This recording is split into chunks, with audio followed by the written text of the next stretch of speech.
لە 16 مانگی ساڵی 2022 مەرگی گوماناوی کچێکی کورد دوای دەستگیرکردنی لەلایەن پۆلیسەوە سەرانسەری وڵاتی ئێرانی هەژاند. ژینە ئەمینی ئەو کچە تەمەن 22 ساڵی شاری سەقز لە یەکەمین سەردانیدا بۆ تاران لەگەڵ برا بچووکەکەیدا دەکەوێتە بۆ سەی پۆلیسی ئاکاری ئێرانەوە. پۆلیسی ئاکار کە ئەرکی جێبەجێکردنی یاساکانی حیجابیان لەسرە ژینا دەستگیر دەکەن بە بیانووی ئەوەی قژی زۆر بەدەرەوە بووە. بە وتەی شایەت حاڵان ژینا لە ئۆتۆمبیلی پۆلیسدا لێ دراوە. ژینا دوای ئەوەی دەچێتە حاڵەتی کۆماوە و 3 ڕۆژ لە نەخۆشخانە دەمێنێتەوە گیان لەدەست دەدات. پۆلیس ڤیدیۆیەکی کامێراکانی چاودێری بڵاو کردەوە کە لە ناوەندێکی دەست بەسەرکردندا ژینا لەگەڵ پۆلیسێکدا قسە دەکات و پاشان دەکەوێت. ئێران بانگەشەی ئەوە دەکات کە ژینا بەهۆی جەڵتەوە گیانی لەدەستداوە، بەڵام کەسوکارەکەی دەڵێن کچەکەیان هیچ کێشەیەکی تەندروستی نەبووە و پۆلیسیان تۆمەتبار کرد بە کوشتنی. لەگەڵ بڵاوبوونەوەی هەواڵی گیان لە دەستدانی ژینادا خۆپیشاندان لە بەردەم نەخۆشخانەی کەسرا لە تاران و هاوکات لە سەقزەوە دەستی پێکرد و ئاگری خۆپیشاندانەکە تەشەنەی سند و هەموو ئێرانی گرتەوە.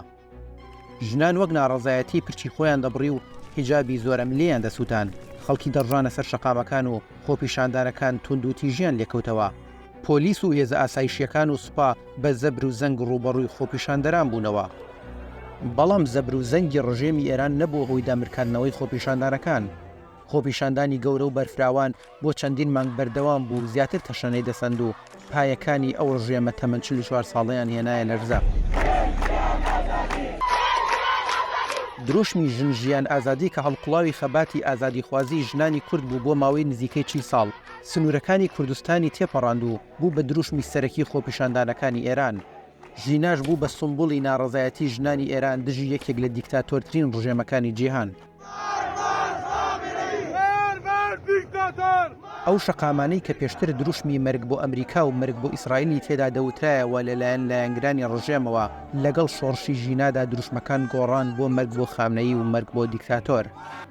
هونەرمەندان و وەرزشوانان و کەسایەتیە دیارەکانی ئێران لە ناوە و دەرەوەی وڵاتەکە پشتیوانی خۆیان بۆ خۆپیشاندانەکە دەبڕی. هەندێکیان ڕوبەڕووی گرتن و لێدان و هەڕەشەکردن بوونەوە بەهۆی هەڵوێستەکانیانەوە.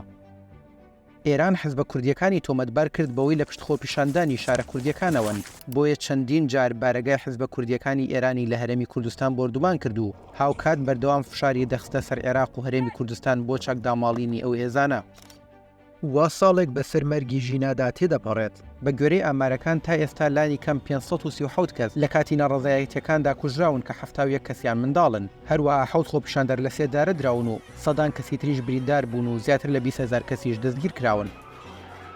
لەگەڵ نزیکبوونەوەی ساڵ ڕۆژی مەرگی ژینادا ئێران فشارەکانی لەسەر کورد زیاد کردووە و هێزێکی زۆری ڕەوانەی شارە کوردیەکان کردووە.